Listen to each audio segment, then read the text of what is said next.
Sunnykutty Abraham, ഈ plan 63 എന്ന് പറയുന്നത് അത്ര വലിയൊരു അബദ്ധമാണോ? ഇപ്പോൾ ഒരു സർവേ ഒന്നും നടത്തിയിട്ടില്ല എന്ന കാര്യം ഉറപ്പാണല്ലോ.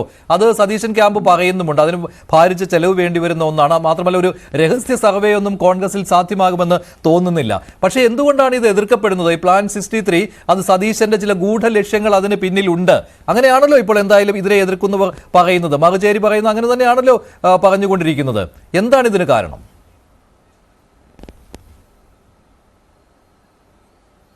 മഞ്ജുഷേ, കോൺഗ്രസിൽ വി ഡി സതീശൻ ഒറ്റയ്ക്ക് തീരുമാനങ്ങൾ എടുക്കുന്നു എന്ന് പറയുന്നതിൽ കാര്യമല്ല. കാരണം കോൺഗ്രസിലെ തീരുമാനങ്ങൾ അദ്ദേഹമല്ല എടുക്കുന്നത്.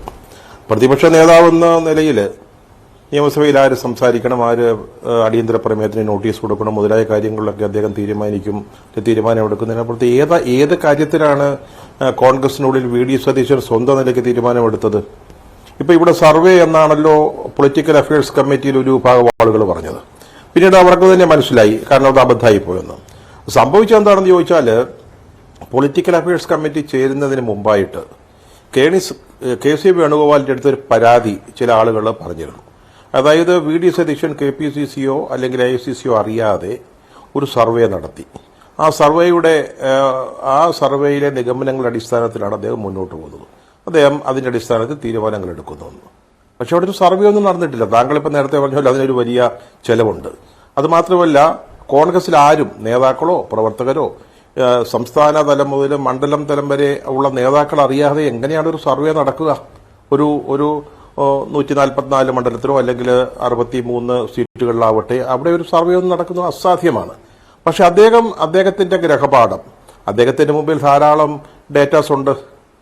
കഴിഞ്ഞ 2 പാർലമെന്റ് തെരഞ്ഞെടുപ്പുകളിലെ ഫലം, അതിനുശേഷം അസംബ്ലി തെരഞ്ഞെടുപ്പിന് ശേഷം നടന്ന പഞ്ചായത്ത് അല്ലെങ്കിൽ തദ്ദേശ ഭരണ സ്ഥാപനങ്ങളിലെ തെരഞ്ഞെടുപ്പിന്റെ ഫലം, അതിന്റെ ട്രെൻഡുകൾ, നിയമസഭയിലേക്ക് നടന്ന ഉപതെരഞ്ഞെടുപ്പുകൾ, പാർലമെന്റിലേക്ക് നടന്ന ഉപതെരഞ്ഞെടുപ്പ്, ഇതിന്റെ എല്ലാം ഡേറ്റാസ് ഉണ്ട്. അതുമാത്രമല്ല, ഈ കനകോലു എന്ന് പറയുന്ന ആള്, അദ്ദേഹത്തിന്റെ ടീം കുറെ മാസങ്ങളായിട്ട് ഇവിടെ കേരളത്തിൽ പ്രവർത്തിച്ചുകൊണ്ടിരിക്കുക.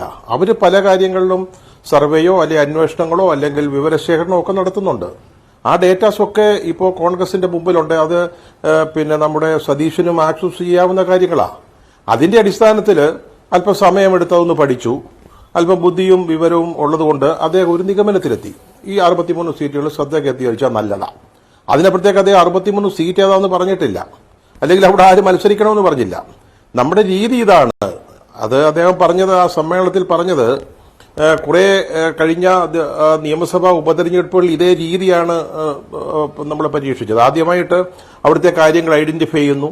അവിടെ അപ്പൊ അദ്ദേഹം മുന്നോട്ട് വെച്ച സജഷൻ അതായിരുന്നു, ഈ 63 സീറ്റ് കേന്ദ്രീകരിക്കുന്നത്. എങ്ങനെ കേന്ദ്രീകരിക്കുന്നു എന്ന് ചോദിച്ചാൽ, അവിടെ ഒരു സംസ്ഥാനതല നേതാവിന്റെ നേതൃത്വത്തിൽ ഒരു 10-12 പേരടങ്ങുന്ന ഒരു ടീം ഒരു മണ്ഡലത്തിൽ താമസിച്ച് പ്രവർത്തിക്കുക. അപ്പൊ അവിടെ തുടക്കം മുതലേ ചെയ്യേണ്ട ചില ടാസ്കുകളുണ്ട്. അത് അവരെ ഏൽപ്പിക്കുകയാണ്, അത് അവർ നിർവഹിക്കണം. അതായത് വോട്ടർ പട്ടികയിൽ ആളുകളെ ചേർക്കുക, അതുപോലെ തന്നെ ബൂത്ത് കമ്മിറ്റി ഇല്ലാത്തടത്ത് അത് ആരംഭിക്കുക മുതലായ വിവിധ തരത്തിലുള്ള തെരഞ്ഞെടുപ്പ് പ്രചരണത്തിന്റെ ഒരുക്കം എന്ന നിലയിൽ ചെയ്യാവുന്ന കാര്യങ്ങൾ.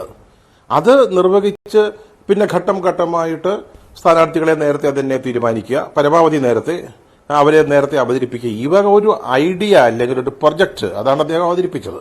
അതിനെന്തിനാണ് ഇത്ര വലിയ ബഹളം ഉണ്ടായത് എന്നെനിക്ക് മനസ്സിലാവുന്നില്ല. അങ്ങനെ ഒരു പരാതി നേരത്തെ KC വേണുഗോപാലിന്റെ അടുത്ത് ചിലർ ഉന്നയിച്ചതുകൊണ്ടാണ് ഇതൊരു സർവേ ആണെന്നും ആ രീതിയിൽ മാധ്യമ റിപ്പോർട്ടുകൾ വന്ന് വിവാദമായത്. ഇപ്പം എനിക്ക് തോന്നുന്നു കഴിഞ്ഞ ദിവസങ്ങളിലൊക്കെ നമ്മൾ അദ്ദേഹത്തിന്റെ സർവേ റിപ്പോർട്ടൊന്ന് പരിഹസിച്ചുവെങ്കിൽ, ഇന്നത്തെ പത്രങ്ങളിൽ ഞാൻ കണ്ടത് മിഷൻ 63 എന്ന പേരിൽ അത് ഏതാണ്ട് ഹൈക്കമാൻഡ് അംഗീകരിച്ചു എന്ന് ഞാൻ മനസ്സിലാക്കുന്നത്. ശരിയാണ്.